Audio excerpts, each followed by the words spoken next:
Talk about the NLP journey of yours. So NLP, Linguistic language programming. right, is a way of language that one can use to communicate back to their mind That's right. and with others.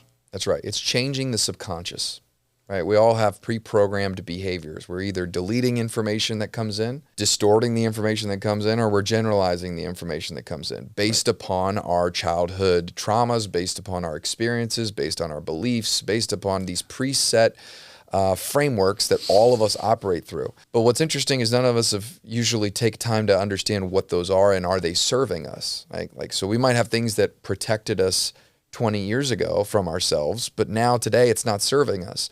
So forcing us to kind of take what's in the subconscious, that it's always running in the background, right? 99% of what we do is subconscious. So there's a script running back there that determines how we react to things, our mood, our actions. And so taking that out and putting it on the table and being honest with ourselves to say, well, why is it this way? And is that the best thing that's serving me? And if we're honest with ourselves, most of us, if not all of us, just being human, there are things that we've learned that are not in our best interest today. And NLP allows us to reformat that and reinstall that back to the subconscious so it changes our programming. So now what may have triggered us in the past doesn't trigger us anymore. What may set us off when we hear something doesn't bother us as much anymore. Or maybe it still bothers us, but we're aware enough to know that it bothers us, so we're still able to act in a more appropriate way that's more serving for us and more connected to our higher self. So NLP is one of those things that's just like, it's almost a discovery and exploration of the self, because a lot of us the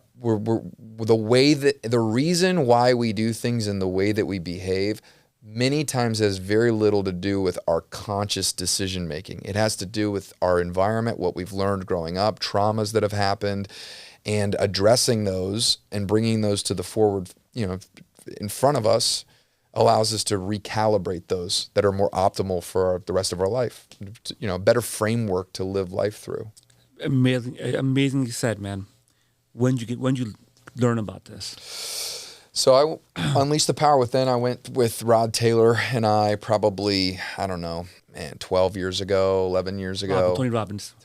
Yeah. Changed my life. We did it together, and it kind of opened the door of like, okay, identity work, right? Like, so first, it's easy to change the behaviors. It's very simple. It's very difficult to change your identity. Right? Like, that's a difficult thing. The reason somebody doesn't get up and work out every morning is because they don't believe that they're the type of person that does that. It's not that it's hard getting up and doing that. It's just that they don't believe that they do that. So if we change the fact that, well, no, that's just something I do as a person, that's just one of my things that I do, well, then getting the behavior is actually very, very simple. And so this kind of was sparked at that event, and then the three of us have been interested in it for a long time, and we've read books and from afar. And then I had an opportunity to work with Mike. Our paths kind of crossed, and it was a really cool synchronicity. And then through that experience, we actually developed through Urban Young University. We have what's called a master class, and so what Rod Taylor and I were doing with Mike. He developed curriculum to now offer it to our entire team. That's amazing. Which is really cool. So we pay for half. The team member pays for half. It's a 6-month course. It's based on this curriculum we're talking about. And it's, our entire company is based on personal development. We're a personal development company that happens to sell insurance. And there's no better way to allow somebody the tools to develop than really equipping them with tools of changing of how they perceive themselves. And if you can change the way that you perceive yourself, usually the actions become, they become self-conscious.